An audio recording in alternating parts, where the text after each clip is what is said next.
Hello everyone, good morning. কেমন আছো তোমরা সবাই? আশা করি তোমরা সবাই খুব ভালো আছো আর আমিও ভালো আছি। তো আজকে হলো বৃহস্পতিবার, নতুন একটা ভিডিও এখান থেকে স্টার্ট করছি আর এখন 10টা বেজে গেছে। তো দেখো আমি রেডি হয়ে নিয়েছি একদম। কালকের ব্লগে যেমনটা তোমাদেরকে বলেছিলাম যে আমি যাচ্ছি বোনের স্বাদের অনুষ্ঠানে, আর একাই যাচ্ছি, মা যাচ্ছে না। তো এখন আমি বেরিয়ে যাব। সকাল থেকে মোটামুটি সব কাজ কমপ্লিট করে, রান্না আজকে নেই, মা বললো বাবা দুপুরে খাবে না, তো তার জন্য রান্না করবে না, শুধু ভাতটা করবে। আর কালকে তো রান্না বান্না আছে অনেক, তো সেগুলো দিয়ে ওদের হয়ে যাবে। তো এখন আমি যাব গুটি গুটি পায়ে, কারণ বাইরেটা মেঘ করেছে।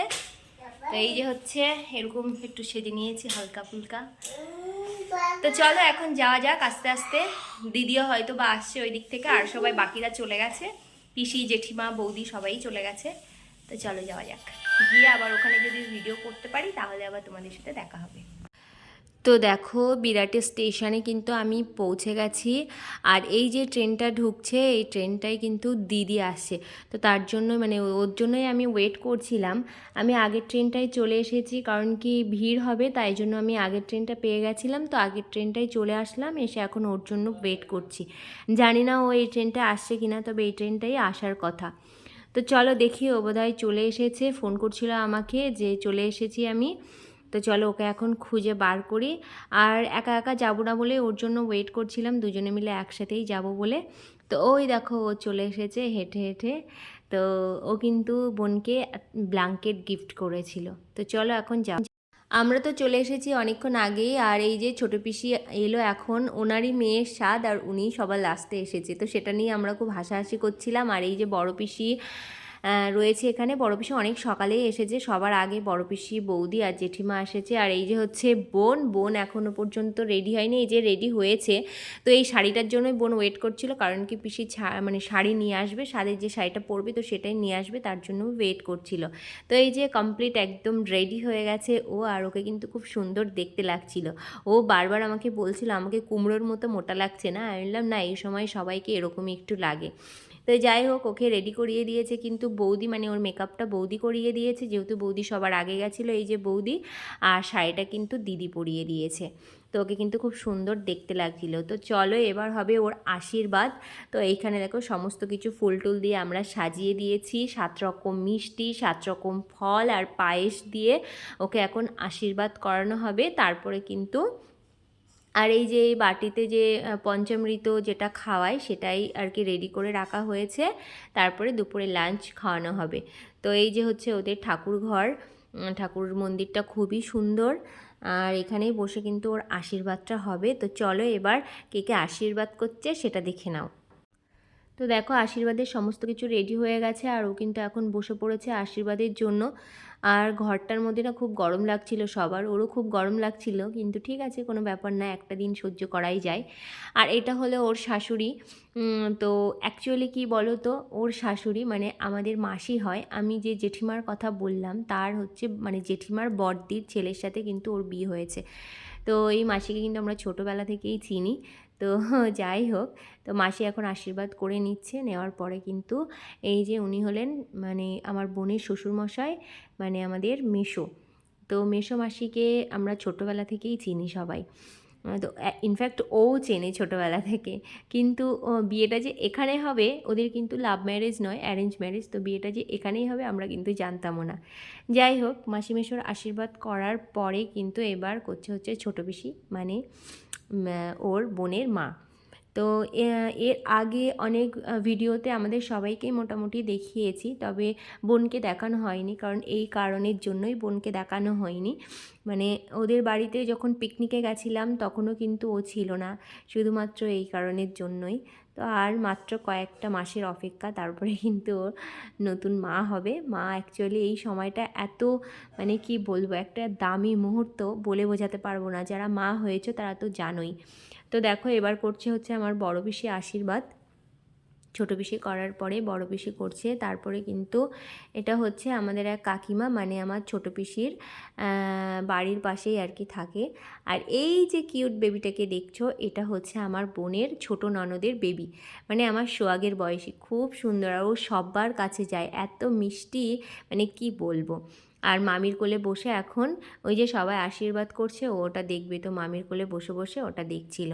আর এই যে এখন আশীর্বাদ করছে এটা হচ্ছে আমার বোনের মামি শাশুড়ি, আর ওই যে বোনের বর বসে বসে কিন্তু ভিডিও করছে।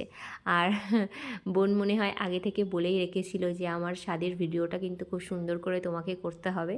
তো যাই হোক, আমি মজা করলাম এমনি। এবার করলো আমার দিদি, তারপরে কিন্তু করছে বৌদি, আর সবার লাস্টে আমি করব। তারপর আরও কয়েকজন মানে বোনের শ্বশুরবাড়ির কয়েকজন বাকি আছে, তো তারা একে একে করবে। তো খুব সুন্দরভাবে দিনটা কাটলো, বলে বোঝাতে পারবো না, দারুণভাবে দিনটা কেটেছে। আর ইনি হলেন আগে যে আশীর্বাদ করলেন, উনি হলেন আমার বোনের ছোটো ননদের শাশুড়ি মা। আর এই যে হচ্ছে ইনি হলেন আমার বোনের ছোটো ননদের হাজব্যান্ড। আর এই যে জেঠিমা, এই জেঠিমার বড়দির ছেলের সাথেই কিন্তু বোনের বিয়ে হয়েছে।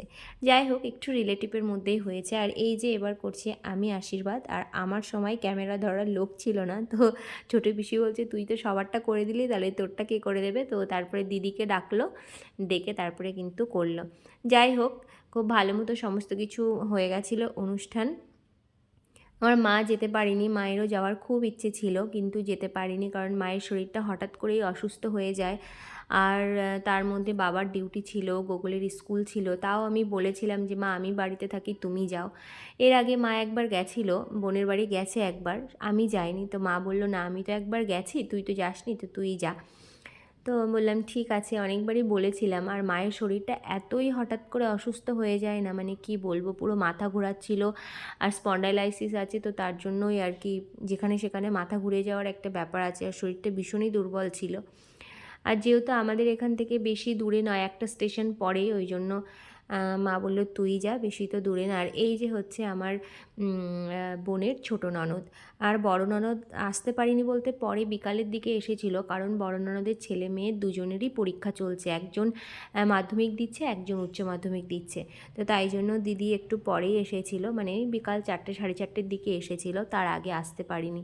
আর এই সিজনটা তো একদম পুরো মানে পরীক্ষার সিজন চলছে আর কি, কী বলবো, সব দিকেই চারিদিকে বাচ্চাদের পরীক্ষা হয় এই সময়টা। তো এই দেখো সবার আশীর্বাদ হয়ে যাওয়ার পরে কিন্তু বোনের বর ওই যে পঞ্চামৃতটা তৈরি করা ছিল ওটা কিন্তু ওকে এবার এখন খাইয়ে দেবে। তো ওদের নিয়মে আছে যে মানে হাজব্যান্ডকেই খাওয়াতে হয় এটা। তো একটু সবার সামনে একটু লজ্জা লজ্জা পাচ্ছিল। তো যাই হোক, ওটা খাইয়ে তারপরে কিন্তু বাটিটা নাকি পেছন থেকে ফেলতে হয়, মানে ওদের নিয়মে যেটা ছিল, তো সেটাই বলছিল। চলো এবার ওকে লাঞ্চ রেখে। এইখানে এই যে ছাদে খাওয়া দাওয়ার ব্যবস্থা করেছে, সমস্ত কিছু রেডি, এবার খাওয়া দাওয়া হবে। তার আগে বোন খেতে বসবে, এই জন্য আমরা ওয়েট করছি। আমরা ওই খাবারটা নিতে এসেছি। তো খাবারটা নিয়ে এখন বোনের প্লেটটা সাজিয়ে দেবো, তারপরে আমরা খেতে বসবো। তো এখানে সমস্ত কিছু অ্যারেঞ্জমেন্ট হয়েছে।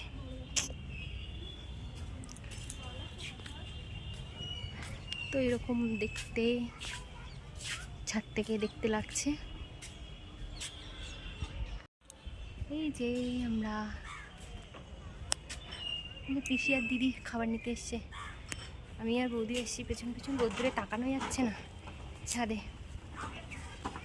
ওই যে বৌদি ছবি তুলছে, আর এই যে দাঁড়া আমি যাচ্ছি, ইনি দাঁড়িয়ে আছে পড়ে যাওয়ার ভয়ে। এই যে হাই বল, বল হাই। আর যাবি তো বাবা আমাদের বাড়িতে আজকে? যাবি তো? তোর মা কিন্তু এর মধ্যে নিয়ে চলে যাবে তোকে ট্রেনে করে, আমাদের বাড়ি নিয়ে যাচ্ছে না কিন্তু। হ্যাঁ প্লেন দেখবো তো আমরা। হ্যাঁ আর ওই যে দিদি হাই বল। হাই। এই যে বৌদি হাই বল, হাই বলো। Sorry sorry sorry. এই যে এখানে বোনের খাবার একদম রেডি হয়ে গেছে, আর ওর ইচ্ছে ছিল যে ওর খাবারের প্লেটগুলো যেন এরকম সুন্দর করে ফুল দিয়ে আমরা সাজিয়ে দিই। তো ওরই মনের মতো করে সাজানোর চেষ্টা করেছে। আমরা জানি না কতটা ওর ভালো লেগেছে, তোমরা প্লিজ কমেন্ট করে জানিও যে সাজানোটা কেমন হয়েছিল। আর চলো এবার দেখাই মেনুতে কী কী আছে। তো দেখো এখানেতে রয়েছে 7 রকমের ভাজা, আর সাদা ভাত রয়েছে, সাথে স্যালাড আছে, আছে ডাল, আছে ইঁচড় চিংড়ি, তারপরে কাতলার কালিয়া, সর্ষে পাবদা আছে, আর ওর জন্য স্পেশালি ওর শাশুড়ি মা মাছের মাথা রান্না করেছিল সেটাও আছে। আর রয়েছে হচ্ছে মিষ্টি, দই, 7 রকমের মিষ্টি, চাটনি, পাঁপড়, এগুলো তো আছেই। তো আমরা সবাই বললাম পিসিকে যে পিসি তুমি একটু সব তরকারি একসাথে মাখিয়ে ভাতটা দিয়ে একটু ওকে প্রথমে খাইয়ে দাও, তারপরে ও নিজে হাতে একা একা খাক। তো সেটাই করছিল পিসি। আর হ্যাঁ, প্রথমে বাচ্চাদের একটুখানি খাইয়ে দিতে হয়, তো বাচ্চা বলতে এই পুচকু সোনাটাই ছিল। তো ওই জন্য ও মানে খাওয়াবে ওকে। তো আমরা বললাম যে ও কোনটা দেখায় সেটাই ওকে খাওয়া। তো ও তো অনেক ধরনের খাবার দেখে কনফিউশন কোনটা খাবে। তো ঝুরি আলু ভাজাটাই ও দেখিয়েছিল, তো ওকে ঝুরি আলু ভাজাটাই আর কি খাইয়ে দিয়েছিল। তারপরে পিসি ওকে খাইয়েছিল। আর আমাদের খাওয়ার ব্যবস্থা হচ্ছে ছাদে ছিল, যেহেতু ফ্ল্যাট, বুঝতেই পারছো ফ্ল্যাটের এই ছাদ ছাড়া আর কোনো অপশান থাকে না। তো ছোটোখাটো ঘরোয়া অনুষ্ঠানে সবাই ছাদেই সমস্ত কিছু অ্যারেঞ্জমেন্ট করে। আর অ্যারেঞ্জমেন্ট তো ভীষণ সুন্দর ছিল, আমি আগেও বললাম যে খুব ভালো অ্যারেঞ্জমেন্ট ছিল। আর খাওয়া দাওয়াগুলো, রান্নাবান্নাগুলো ভীষণই টেস্টি হয়েছিল। আমি আলাদা করে আর রান্নাবান্নার ভিডিও করিনি, কারণ তাহলে ভিডিওটা অনেকটা বড় হয়ে যাবে, তোমাদের দেখতে একদমই ভালো লাগবে না। তাই জন্য বোনকে যে সব খাবার দেওয়া হয়েছে সেই সব খাবারই আমাদের জন্য ছিল। তো ওই জন্য আর নতুন করে আলাদা করে রান্নার ভিডিও করিনি। সোহাকে যেহেতু বাড়ি রেখে গেছিলাম, মনটা মানে ছটফট করছিল। আর মাও বারবার ফোন করছিল যে ও কান্না করছে, এবার একটু তাড়াতাড়ি কর আর কি, তাড়াতাড়ি চলে আয়। তো বুঝতেই পারছো অনেক দিন পরে সবাই মিলে এক জায়গায় হলে যে প্রবলেমটা হয়, গল্প আড্ডা এগুলো চলতেই থাকে। তো সেইগুলোই হচ্ছিল। আসতে আমাদের মোটামুটি 5টা মতো বেজে গেছিলো। আর সেই সময় ট্রেনে প্রচণ্ড ভিড় ছিল, প্রচণ্ড। তো যাই হোক, ভিডিওটা আজকে এই পর্যন্তই রাখলাম, টাটা।